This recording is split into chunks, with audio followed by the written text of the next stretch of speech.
absolute horrible Florida Gators go into Death Valley at night to walk into their own death against the LSU Tigers. Florida looked horrible last week. DJ Lagway didn't look good. The O-line didn't look good. The defense did look really good. Billy Napier didn't look good.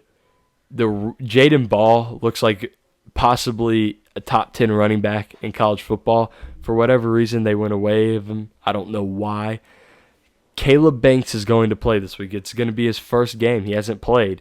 That's a true first-round talent at D-tackle. And if he comes back, he can wreak havoc. Florida's path to winning this football game is going to be dominating the line of scrimmage and not letting LSU run the ball. If they can make Garrett Nussmeier have to convert on 3rd and 8 and 3rd and 9 like he had to last year, he will throw interceptions. It's his nature, and it's really any quarterback's nature because you can't convert on 3rd and long without trying to force something every once in a while. Can Billy Napier coach a game? I don't subscribe to the whole Billy Napier's just the worst play caller in the world because he's not. That's an easy cop-out for fans, and not all fans. Please don't get me wrong by saying this. A lot of fans blame play calling when they don't know what else to blame, and they look at a play and they see that it didn't go great, but they don't know what leads up to calling a play, and they don't understand that whoever was in the box, they brought a joker, and he's coming off the edge. They got no one in the flat except for that backer, that our running back is faster and he can get out to the flat on that linebacker. Well, sometimes it doesn't always work out how you think it's going to, being the OC to start out before the play. So please think about it before you just blame play calling. But Florida just looked putrid last week. USF dominated them in pretty much any statistical. Let me back it up and rephrase that. Any advanced stats, any stats that you would consider analytics. Shout out Coach Jeff.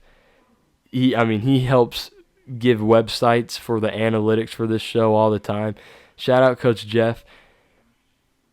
I was looking at the site he sent me, and oh my goodness, USF just analytically blew Florida out of the water. It was so bad. But let's go ahead and start talking about a little bit about LSU. Garrett Nussmeier's looked really good. Hasn't turned the ball over. Part of that is the fact that he's not having to convert 3rd and 11.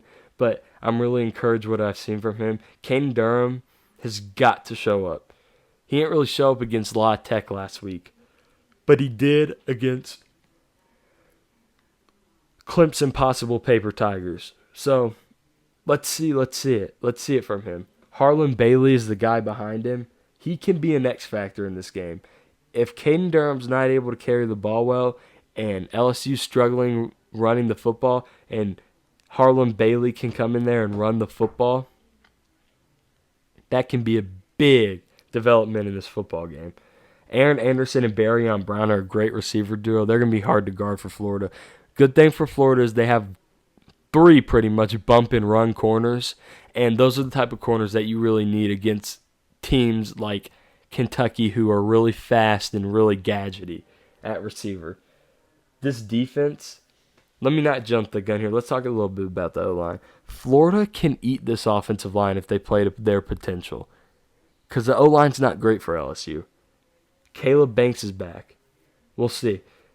Defense is really good for LSU. I mean, it looks elite. There's not much else to say. Need the pass rush really badly to show up. If you can make DJ Lagway uncomfortable, last week proved that he was human. If you make him uncomfortable, Florida will lose this game. You have got to rush DJ Lagway. This goes into the pass rush because you can't let him sit there and throw the ball down the field. If DJ Lagway is able to sit back in the pocket and throw the ball down the field, Florida's going to win this football game because you can't stop that. The way you stop it is pass rushing and making DJ take intermediate to short routes because he's not very good at doing that. Okay. Let's go ahead and get into the weeds here. LSU is favored by 7.5. Their money line is minus 260 and Florida's is plus 220 or 210. The over-under is 47.5. Who wins?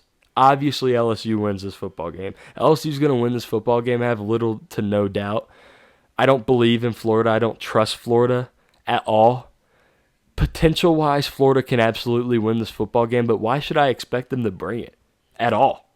Like, at all. I do think Florida backdoor covers here. Kind of one of those things where LSU's up by 17 points, and Florida scores a touchdown, and the game's just obviously over, but there's like 7 minutes left, and then, LSU goes down, kicks a field goal, and then Florida gets the ball, goes down and scores, and then LSU only wins by 6 points. That type of thing. I don't think this is going to be – it might be a little contested, but I don't think it's going to be super close. I think LSU wins this game pretty handedly.